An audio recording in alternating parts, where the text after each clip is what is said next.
বর্তমানে আমাদের যে সামাজিক সমস্যা, পারিবারিক সমস্যা, সেগুলো থেকে যদি আমাদের বেরিয়ে আসতে হয়, রামায়ণ আমাদেরকে সব থেকে বেশি মনে হয় সাহায্য সহযোগিতা করতে পারে। রামায়ণে প্রত্যেকটি চরিত্র অদ্ভুত, প্রত্যেকটি চরিত্র শিক্ষণীয়। আমরা এখন আজকে দেখব যে ভরত চরিত্র আমরা নিয়ে আলোচনা করব।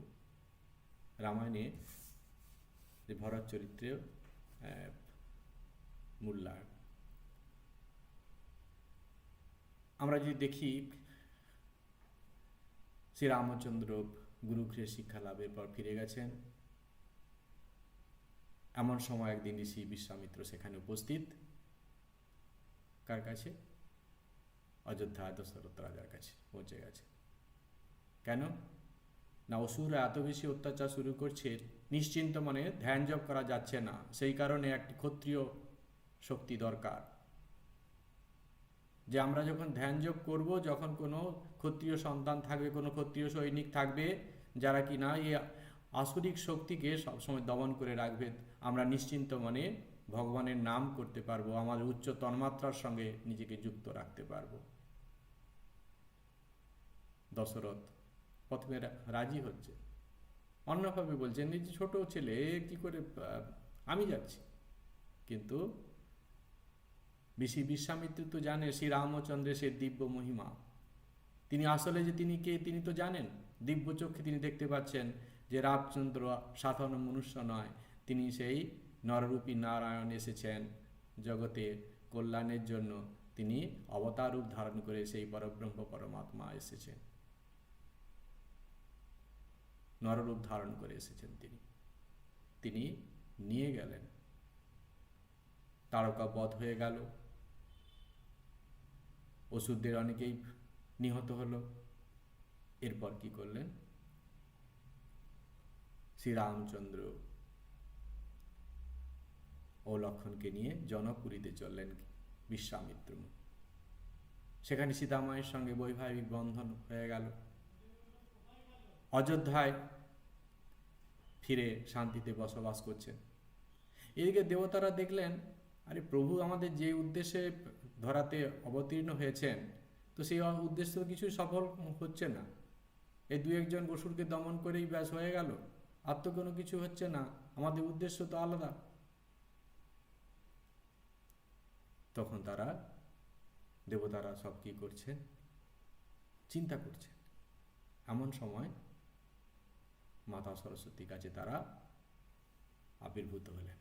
মায়ের শরণাপন্ন হলে মাকে বলছেন যে মা, তুমি কিছু করো, না হলে কি হবে, যে এই যদি শান্তিতে সমস্ত কিছু চলতে থাকে, তাহলে যে উদ্দেশ্যে প্রভু এই অবতার লীলা করছেন, সেটি ঠিক সফল কাম হবে না। মাতা সরস্বতী তিনি কি করলেন? দেবতাদের আদেশ মতো, তাদের অনুরোধ মতো তিনি কি আদেশ অনুরোধ ক্রমে তারা কি করলেন? মাতা সরস্বতী প্রথমে মন্থরার বুদ্ধিভ্রষ্ট করলেন, কৈকেয়ীর মতিভ্রষ্ট করলেন। ব্যাস, রামচন্দ্রের বনবাস হয়ে গেল। রামচন্দ্রের বনবাস। এবার দেবতারা ভাবলেন যে হ্যাঁ, আমাদের উদ্দেশ্য সফল। এই যখন বনে যাচ্ছে, রামচন্দ্র গেছেন, এবারে বিভিন্ন অসুরদের সঙ্গে তিনি সংগ্রাম করবেন, এতে আমাদের উদ্দেশ্য সফল হবে। কিন্তু কয়েকদিন পরে কি হলো? বনে তো তিনি গেলেন, রামচন্দ্রের বনবাস হলো, দশরথ কি পুত্র বিয়োগ ঘটেছে। দশরথ কি করলেন? যে পুত্র শোকের জ্বালায় তিনি কি করলেন? প্রাণ ত্যাগ করেছেন।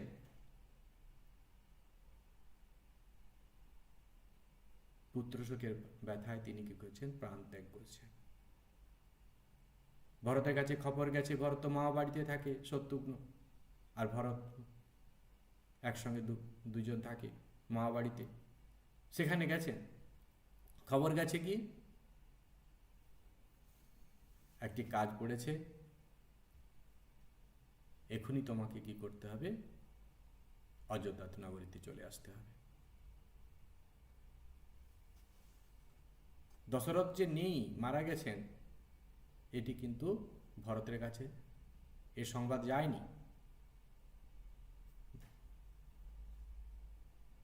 ভরত ফিরে এসেছে। পূর্বপুরুষদের একটা মন্দির ছিল, সেই মন্দিরে সমস্ত পূর্বপুরুষদের তৈলচিত্র আছে। তো পুরোহিত যে সবার উদ্দেশ্যে শ্রদ্ধার্ঘ্য নিবেদন করার জন্য বলছেন, গেছেন সেখানে। এমন সময় পৃথ্বী, মান্ধাতা, শিবি, দিলীপ, এরা সব একই বংশজ, সবার ফটো তৈলচিত্র আছে। এমন সময় হঠাৎ চোখে পড়লো দশরথের ছবি। অবাক হয়ে জিজ্ঞেস করছেন, এখানে পিতাশ্রীর ছবি কেন? পুরোহিত বলছেন, রাজার আমাদের মধ্যে নেই। কেন, কি হয়েছে? কিছু বলতে পারছেন না। ছুটতে ছুটতে তিনি কি করছেন, রানী কইকেয়ীর কাছে গেছেন, মায়ের কাছে ছুটে গেছেন। মাকে দেখছেন সেই বৈধব্যের ড্রেস, সেই পোশাকের মাকে দেখে আরও তিনি কি করলেন, ভরত বিহ্বল হয়ে পড়লেন। সব কিছু যখন শুনলেন, তিনি বুঝতে পারলেন কি, যে মায়ের নির্দেশেই এই সমস্ত কিছু ঘটেছে, মায়ের সব কিছু ঘটিয়েছে।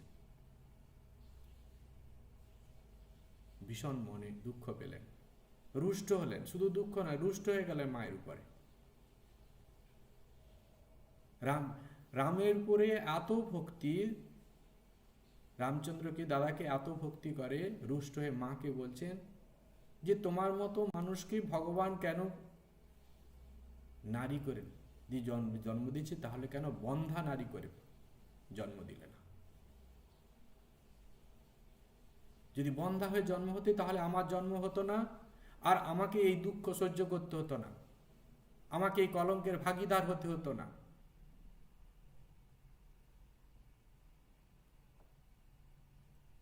আমরা যদি বর্তমান সমাজ চিত্র দেখি, সেখানে মা তোমার কারণে আমার রাজ্য সুখ আমি পেয়ে যাচ্ছি, তুমি আমার সমস্ত ব্যবস্থা করে দিয়েছ, সম্পত্তি সমস্ত কিছু তুমি আমার পাইয়ে দিলে। এখানে দেখছি ভাই কি করছে, রুষ্ট এই কারণে যে যার প্রাপ্য সে পাচ্ছে না। শুধু তাই নয়, কত কিছু অঘটন ঘটে গেছে এই সামান্য ভুলের জন্য। আমরা কাকে হারালাম? প্রথমে পিতাশ্রীকে হারালাম, ভাই বনে চলে গেল, সংসার ভেসে গেল। আজকে ভরতের চরিত্র কেমন ধরনের, যার কোনো দোষ নেই, অথচ তিনি প্রায়শ্চিত্ত করছেন। রামচন্দ্র বনে গেছেন, কিসের জন্য গেছেন? পিতৃসত্য পালনের জন্য। এটা করার জন্য ছিল। আদর্শ সন্তান পিতার আদেশ পালন করবে, পিতার যদি কোনো কথা দিয়ে থাকে কোনো, সেটি পূরণ, আদর্শ সন্তান সেটি করবে। এটি সন্তান ধর্মের মধ্যে পড়ে। রামচন্দ্র সেই ধর্ম পালন করেছেন, কিন্তু ভরত, তার উপরে কোন দায়িত্ব ছিল? কোনো দায়িত্ব ছিল না। ভাবকে অবলম্বন করে, একটা আবেগকে আশ্রয় করে, শুধুমাত্র জ্যেষ্ঠ ভ্রাতার উপর শ্রদ্ধার ভাব নিয়ে এসে তিনি কি করছেন? প্রায়শ্চিত্ত করছেন। কিসের জন্য প্রায়শ্চিত্ত করছেন? আরেক দৃষ্টি থেকে আমরা যে দেখি যে মায়ের যে সাময়িক ভুল হয়ে গেছে, তাই সন্তান হিসাবে রামচন্দ্র যেমন 14 বছর বনবাস পালন করেছেন পিতৃসত্য পালনের জন্য, ঠিক তেমনিভাবে ভরতকে দেখতে পাই মায়ের অপরাধের যে পাপ লেগেছে, সেই মাকে সেই পাপ মুক্ত করার জন্য তিনি কি করছেন? 14 বছর তিনিও নিরালয় থেকে সমস্ত সংসার সুখকে বিসর্জন দিয়ে সে প্রায়শ্চিত্ত করছেন। এই হচ্ছে ভরতের চরিত্র।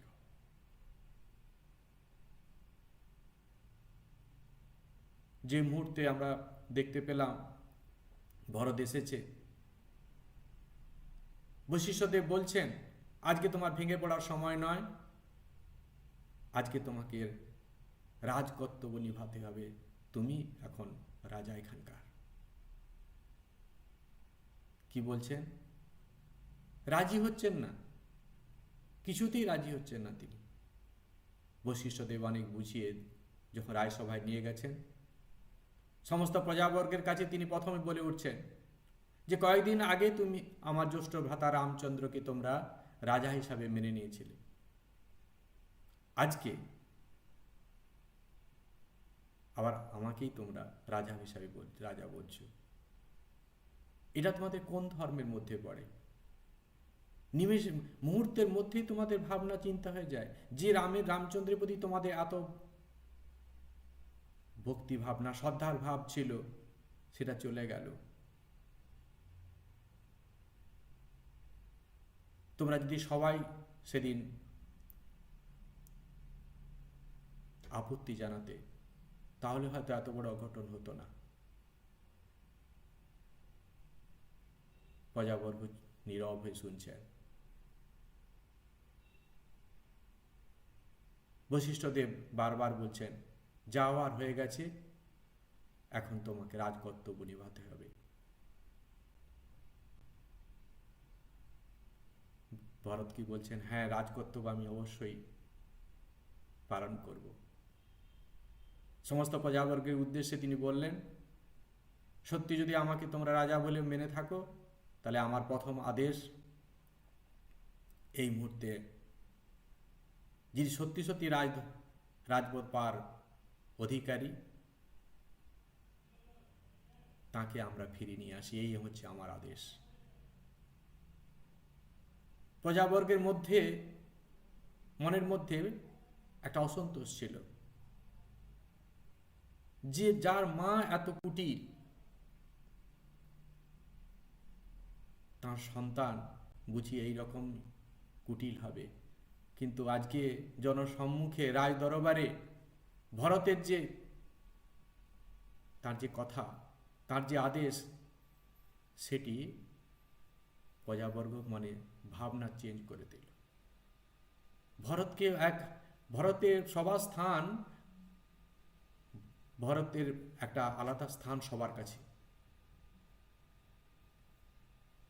যে কই এর বক্ষে, বুকের মধ্যে, পেটে এই রকম সন্তান আসে কি করে? এত উদার চেতা, এত ধর্মাত্মা, বড় ধর্মাত্মা কি করে জন্ম হয়? আমরা দেখতে পেলাম বনবাসীতে গেছে, সেখানেও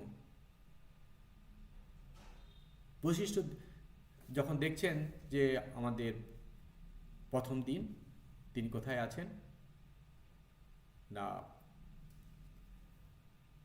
ভরদ্বাজ মুনির আশ্রমে, রাত্রিতে শান্তিতে ঘুমোতে পারছেন না। সকালে উঠে এদিক ওদিক ঘোরাঘুরি করছেন। ঋষি ভরদ্বাজ দেখে বলছেন,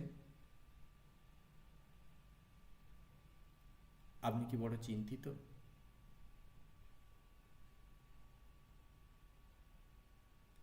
ভরত বলছে, হ্যাঁ, আমি খুব চিন্তার মধ্যে আছি। চিন্তা এই কারণে, আমার জ্যেষ্ঠ ভ্রাতা আমাকে ক্ষমা করবে কিনা। যে ভুল আমি করে ফেলেছি, আমিও আমার মা, সেজন্য তিনি আমাদের ক্ষমা করবেন কিনা, এই চিন্তায় আমি খুব চিন্তিত। ঋষি ভরদ্বাজ বলছেন, আমি জানি না তোমার বড় ভাই তোমাকে কতটা ভালোবাসে, কিন্তু এইটুকু আমি দেখেছি, যখন ভোরবেলা গঙ্গা পার হওয়ার সময় পুরোহিতরা তাকে কি করছেন, স্তুতি করাচ্ছেন। যখন তাকে দিয়ে সংকল্প করাচ্ছেন, সেই সংকল্পের মধ্যে একটি জায়গা আছে, জম্বুদ্বীপে ভরতখণ্ডে। যেই মুহূর্তে প্রভু ভরতের নাম শুনেছেন, সঙ্গে সঙ্গে বিহল হয়ে পড়েছেন, ছটপট করছেন, হে ভাই ভরত, হা ভরত, হা ভরত করছেন। এই হচ্ছে আমাদের ভগবান রামচন্দ্র, যিনি কিনা ভরতকে এতটাই ভালোবাসতেন। লক্ষ্মণ তিনি তো শেষনাগ, তাই রামচন্দ্রকে ছেড়ে থাকা তার পক্ষে অসম্ভব। তিনি এসে গেছেন কেন? আনন্দে থাকার জন্য। ভাইকে ছেড়ে থাকতে পারছে না, সেই কারণে আনন্দে থাকবে, সেই কারণে বনে গেছে।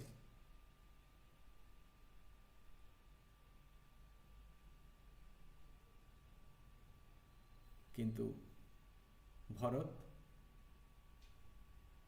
রামচন্দ্রকে এতটা শ্রদ্ধা করে, এত ভক্তি তার প্রতি, অথচ রামচন্দ্রের কাছে তিনি ছিলেন না।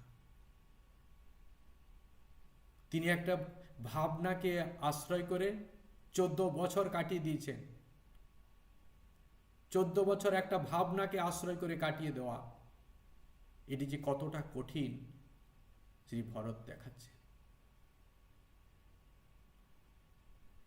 সেই কারণে প্রভু রামচন্দ্র লক্ষ্মণের থেকেও ভরতকে অনেক উপরে স্থান দিয়েছেন, যে ভবিষ্যৎ প্রজন্ম যদি কোনো মহাত্মার নাম করে, শ্রেষ্ঠ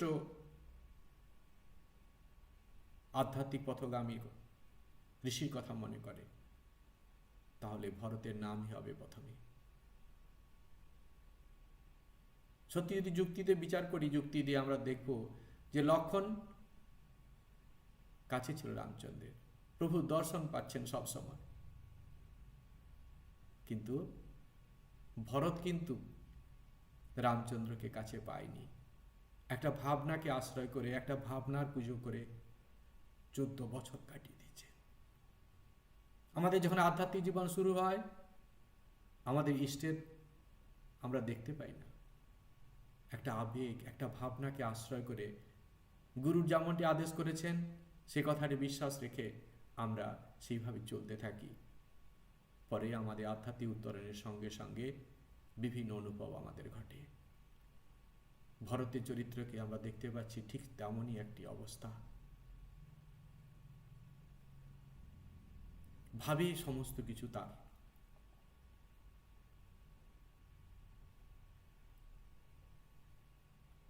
এরপরে যখন আমরা দেখতে পাচ্ছি ভরত পৌঁছে গেছে,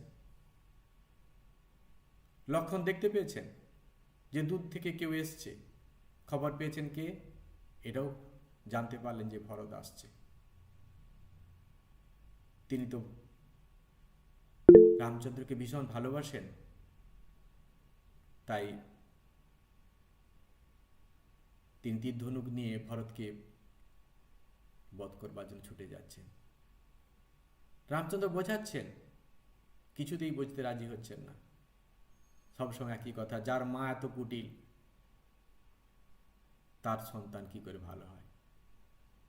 রামচন্দ্র বারবার বলছেন, আমার ভরতের কখনোই এরকম দুর্বুদ্ধি হবে না।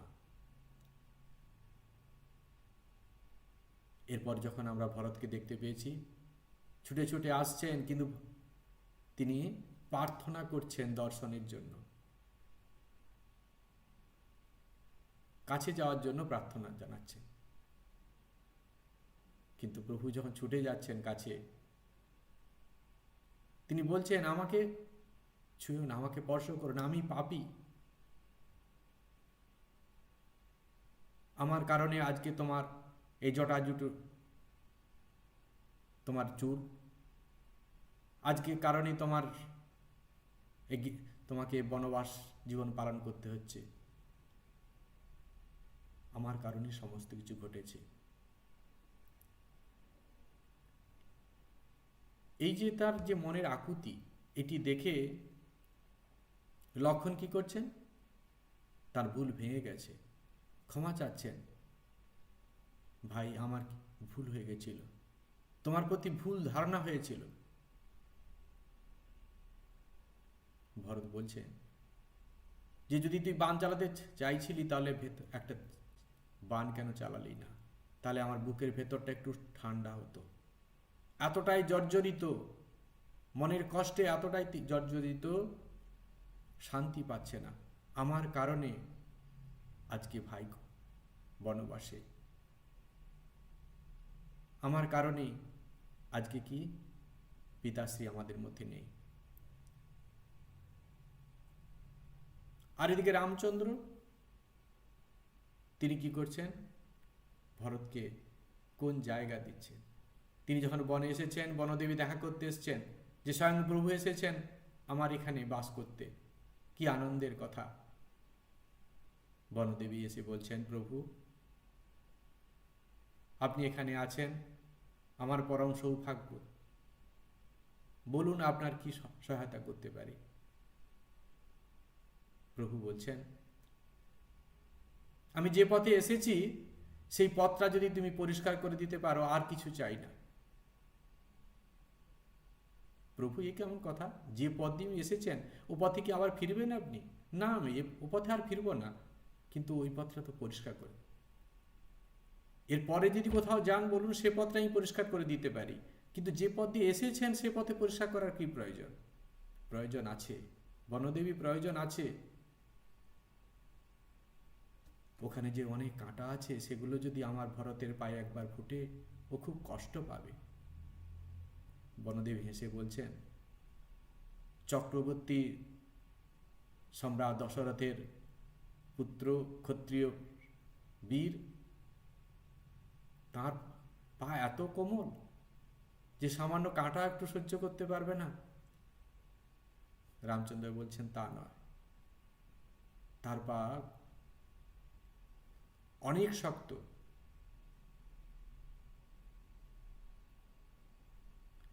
ইন্দ্রের বর্জ্য পর্যন্ত, ইন্দ্রের যে বজ্র তার শরীরে রাখলে চুরমার হয়ে যাবে, এতই তার শরীর শক্ত।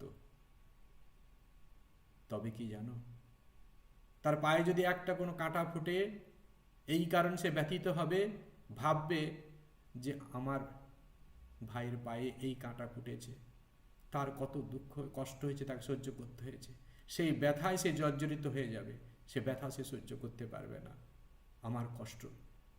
আমার কষ্টের কথা ভেবে সে ভেঙে পড়বে, সেই কারণে তুমি ওটাকে সরিয়ে দাও। বনদেবী ভাবছেন, ভরতের কোন ধরনের সে ভাই, যে কারণে প্রভু স্বয়ং এতটাই তাকে স্নেহ করে, তার জন্য এতটা ভাবে। এই হচ্ছে আমাদের ভরত। বনে আমরা দেখছি যখন হনুমানজির সঙ্গে পরিচয় হয়েছে, তিনি বলছেন না তুমি আমার লক্ষণের মতো ভাই, তিনি বলছেন তুমি আমার ভরতের মতো ভাই।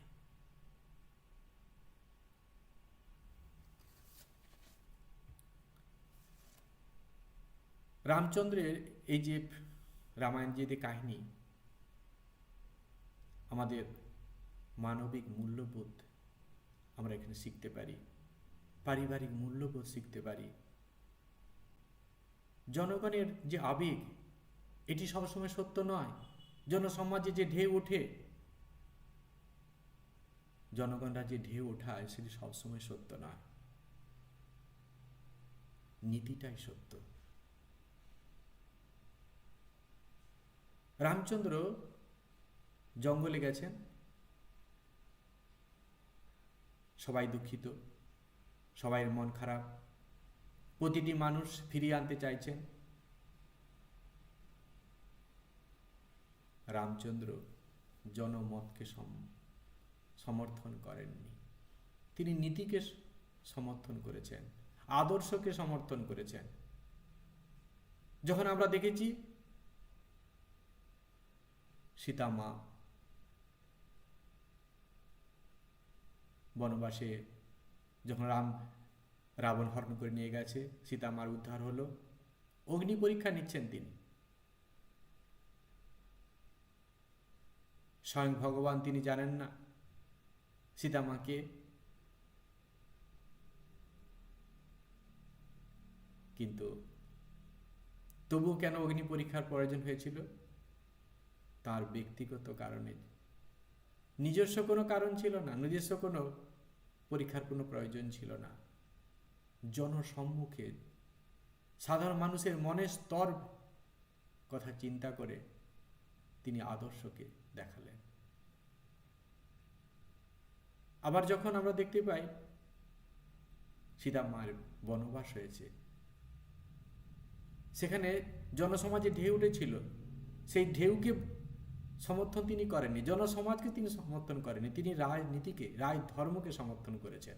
এমন নয় যে সবাই সাধারণ মানুষরা সবাই সমালোচনা করছে সেই কারণে প্রভু তিনি কি করলেন, সীতামাকে বনবাস দিলেন, তা না। তিনি ধর্ম পালন করেছেন। সমাজের শৃঙ্খলাকে বজায় রাখতে হলে এই পরিস্থিতিতে কি করণীয় সেটি তিনি করেছেন। রাজা তার ব্যক্তিগত স্বাধীন ইচ্ছা অনিচ্ছার কোনো প্রাধান্য দেবে না। সুখ শান্তি, ব্যক্তিগত সুখ শান্তির কথা কখনোই রাজা ভাববে না। আদর্শ রাজা সবসময় প্রজার মঙ্গলের কথা ভাববে। তাই সেই আদর্শটিকেই তিনি প্রাধান্য দিয়েছেন। আমাদের মনে হতে পারে সমাজের মুখে ঢেউ উঠেছিল বলেই বুঝি তার মতটা এরকম চেঞ্জ হয়েছে, না, কখনোই নয়। আদর্শকে তিনি স্থান দিয়েছেন, ধর্মকে তিনি প্রাধান্য দিয়েছেন, এটি আমাদের মনে রাখতে হবে। আমরা অনেক সময় ভুল বলে ভাবি যে সমাজের বুকে যে ঢেউ উঠছিল, সে সমাজের যে রোজ ঢেউ উঠেছিল সেটি শুনে, সমালোচনা শুনেই তিনি চেঞ্জ করেছেন মত, তিনি সীতামাকে বনবাসে পাঠালেন। এটি কিন্তু নয়।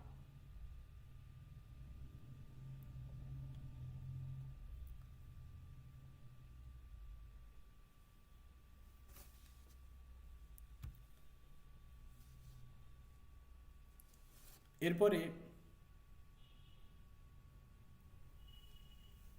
বনবাসে যখন আমাদের ভরত এসেছেন, লক্ষ্মণ রামচন্দ্রের সঙ্গে দেখা হয়েছে, কথাবার্তা হচ্ছে, কিন্তু মনের যে ভাবনাটি সেটি বলতে পারছেন না, কি উদ্দেশ্যে তার আগমন সেটি তিনি বলতে পারছেন না।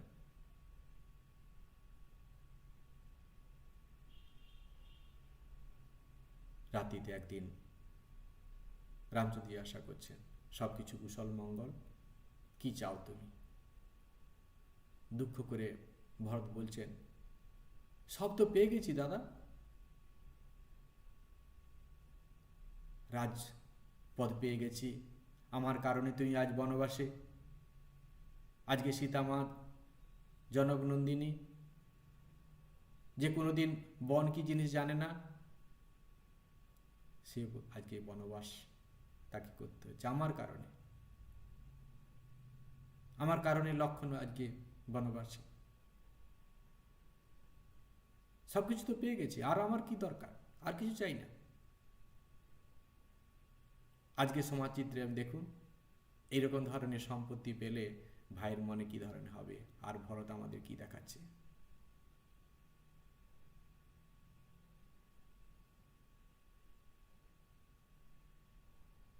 আমরা দেখেছি বশিষ্ঠদেব চেষ্টা করছেন রামচন্দ্র আর ভরতের মধ্যে এই যে দ্বন্দ্ব শুরু হয়ে গেছে, বারবার বলছেন যে তোমাকে যেতে হবে। রামচন্দ্র বারবার বোঝানোর চেষ্টা করছেন ভরতকে। ভরতের আবেগকে তিনি সম্মান দিচ্ছেন, কিন্তু সঙ্গে সঙ্গে তিনি আদর্শ থেকে পেছোতে পারছেন না। বশিষ্ঠদেব মধ্যস্থতা করছেন, দু ভাইয়ের মধ্যে মিটমাট করে দিতে চাচ্ছেন, কিন্তু ভরতের যে আবেগ, ভরতের যে ভ্রাতৃপ্রেম, সেখানে রামচন্দ্র টিকতে পারছেন না। রামচন্দ্র যেন পরাজিত হয়ে যাচ্ছে। এদিকে রামচন্দ্র আদর্শের একবারে স্থির, অটল, অচল। এমন সময় এসেছেন জনক রাজা, বিধবেরাজ জনক এসে গেছেন। বশিষ্ঠদেব অক্ষম হয়ে তিনি বলছেন, আপনি এর বিচার করুন। আজকের এই বিচারে আজকের যে এই যে দ্বন্দ্ব দু ভাইয়ের মধ্যে, কে জয়ী হয়েছে? কারণ যে জয়ী হবে তার যে আদেশ, তার যে ইচ্ছা হবে সেটি পূরণ করতে, সেটি হবে।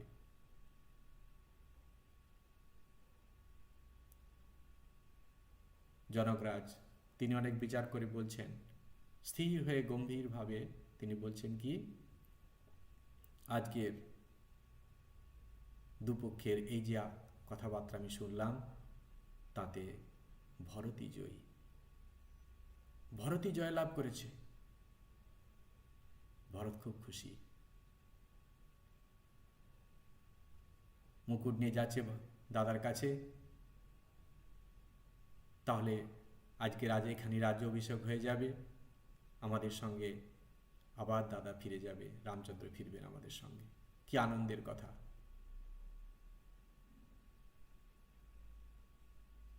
জনকরাজ জিজ্ঞাসা করছেন, ভরত, তুমি তোমার দাদাকে খুব ভালোবাসো? হ্যাঁ, আমি ভীষণ ভালোবাসি। তুমি তোমার দাদার জন্য কি করতে পারো? প্রভু, আমার প্রাণটা পর্যন্ত আমি দিতে পারি। জনকরাজ বলছেন, জীবনে এর থেকে আরো কঠিন জিনিস অনেক সময় দিতে হয়।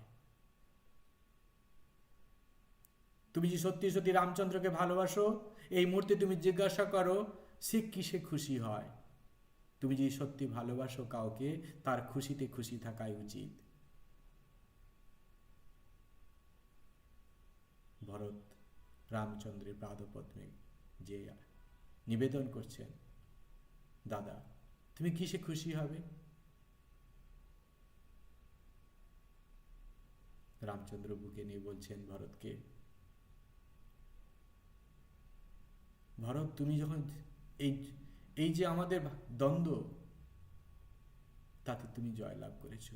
যে জয়লাভ করে সে সবসময় উপরে থাকে, তুমি নিচে কেন? তবে ভাই, ছোট্ট একটা আমার আবেদন, তুমি আমাকে রাজ্য দিতে চাও, আমি নিতে চাই, আমি নেব। 14 বছর শুধু তুমি এর দেখাশোনা করো, 14 বছর পরে আমি আমার রাজ্য ফিরিয়ে নেব।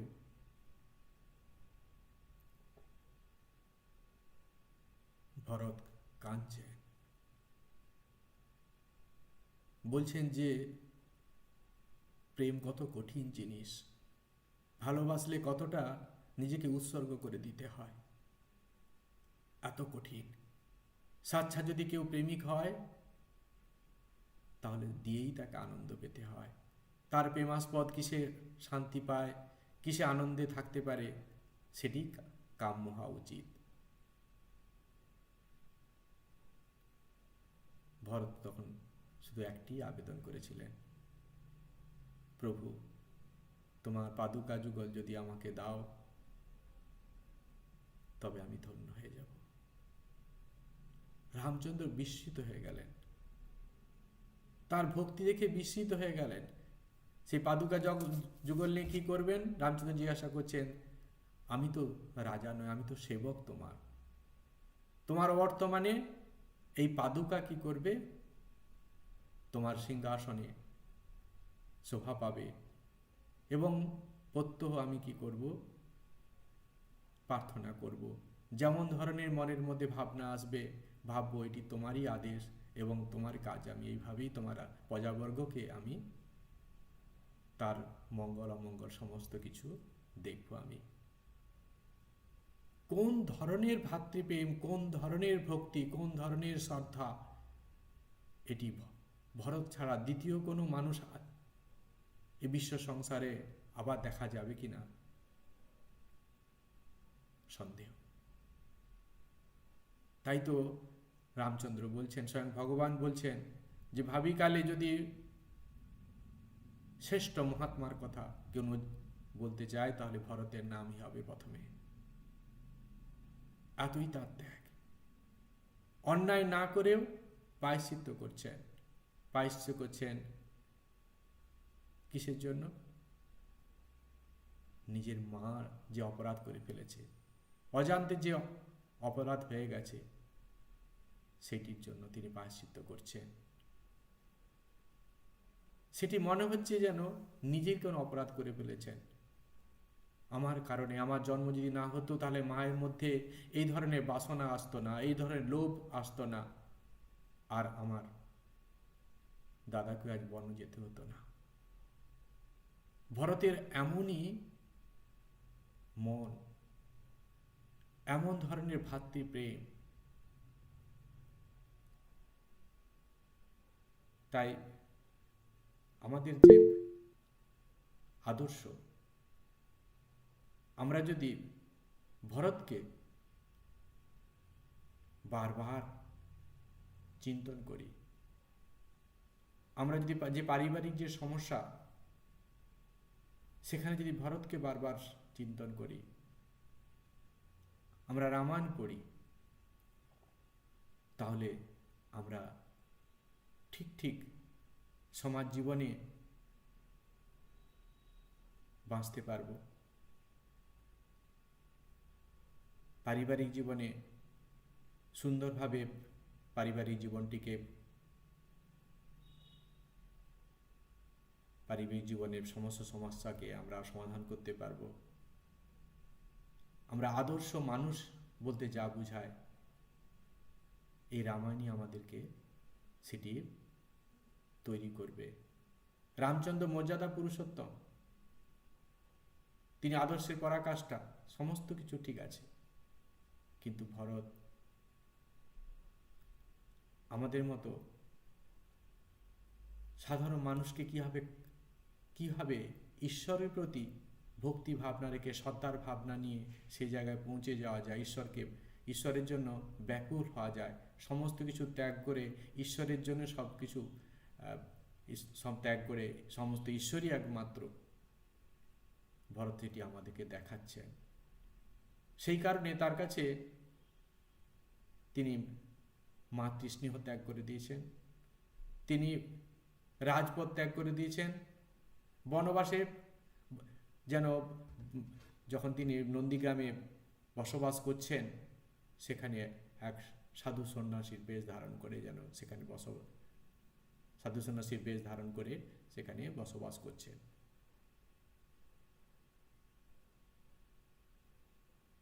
ঠিক ঠিক আধ্যাত্মিক জীবনে যেতে হলে আমাদের ভরতের চরিত্রকে, ভরত যেমন সমস্ত কিছুকে, প্রলোভনকে ত্যাগ করে, সমস্ত মোহকে ত্যাগ করে শুধুমাত্র ঈশ্বরই তার কাছে একমাত্র, স্বয়ং রামচন্দ্রই একমাত্র তার কাছে কাম্য।